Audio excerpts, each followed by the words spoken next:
Magandang araw mga kaibigan. Bigyan natin ng reaction, opinion itong post ng unofficial Bato Solid supporters. Title: Pangulong Marcos naiiyak dahil sa nangyayari sa bansa. Inamin ni Pangulong Bongbong Marcos Jr. na naiiyak siya ngayon sa sitwasyon ng bansa.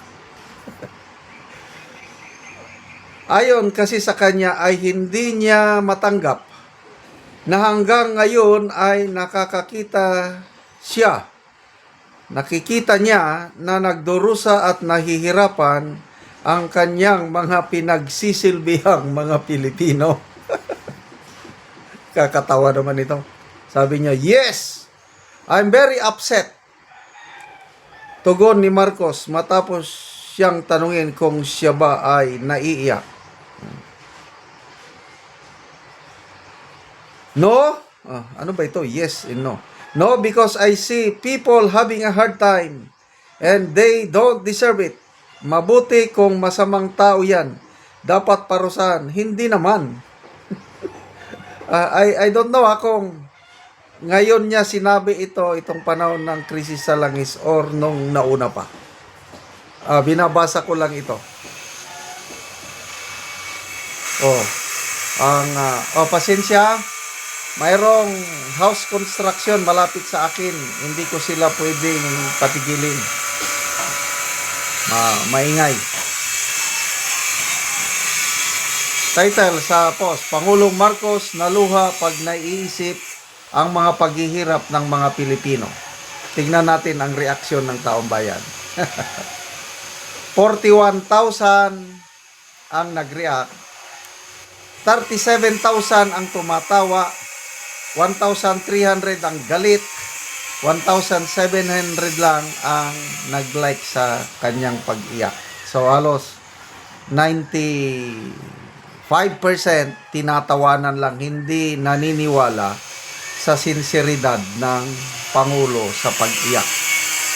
Okay, basa tayo sa mga post, mga comment. Tom Mascareñas, kilala ko ito. Bishop ito ng mga evangelical Christian sa Mindanao. Croc tears. Luha daw ng buhaya. Paano ba nagsimula yung crocodile tears? Sa nabasa ko lang, correct me if I'm wrong, yung buhaya daw, bago niya kainin yung biktima niya, lumuluha daw. I don't know how true. Kaya may lumabas na kataga o phrase na crocodile tears. So sabi ni Bishop Tom Mascareñas, crocodile tears daw kung totoong umiiyak nga ang Pangulo sa hirap na naghihirap ang mga Pilipino ngayon. Alberto Embalsado, this political drama must tender resignation. Huweng Ladaran, nako, amaw, if symptoms persist, consult the doctor. Ano ba yan? Geraldine Pilapi, like, camera, action, best actor yan. Dripping or tripping? Angeli Oliveros, from reporter to best actor. Sunod ani. Naluha o sinisipon? Best actor, crocodile tears. So, halos walang maniwala sa kanyang pagluha. Okay. Ako naman, naaawa ba siya talaga sa Pilipino? Or umiiyak siya dahil lumalabas na failure ang kanyang administrasyon? Dalawa yan eh. Ako, my opinion nito, I might be wrong. Dahil itong Pangulong ito, hindi siya nakaranas ng hirap. Hindi siya makarelate sa taong mahihirap. Kaya, hindi ako naniniwala yung sincerity niya na naawa. Kasi kung naaawa pa siya sa Pilipino na pinagsisilbihan niya, hindi sana niya papayagan na yung the past 3 years. 2023, 24, 25. Yung budget na balahura. Kaya, mabuti na lang at nandyan si Congressman Edgar Erese doon sa debate sa plenary sa ano. Bakit pinabayaan ng Pangulo na mawala ang 1.45 trillion pesos budget insertion? Bakit hindi niya pinayagan niya? So, ibig sabihin, siya ang may pakana lahat nito. Ganon. Very passionate si Congressman Edgar Erese. Ganon din ang sinasabi ni ex-Congressman Mike Defensor. Ganon din ang sinasabi ni Attorney Rowena Guanzon. Ang utak sa nakawan. Bongbong Marcos and Martin Romualdez, get ready, sabi ni Attorney Guanzon. Pag nanalo ako ang magpapakulong sa iyo. Wow. Kaya, ngayon pa lang ako, deeply committed na ako na susuporta sa candidacy ni Attorney Senator Guanzon dahil alam ko ipapakulong niya yung mga magnanakaw. So, wala, crocodile tears nga. So, bakit siya umiiyak? Kung talagang umiiyak siya, yung umiiyak ka dahil failure ka. Biruin mo, naka 3 years ka na, pahirap ng pahirap ang taong bayan.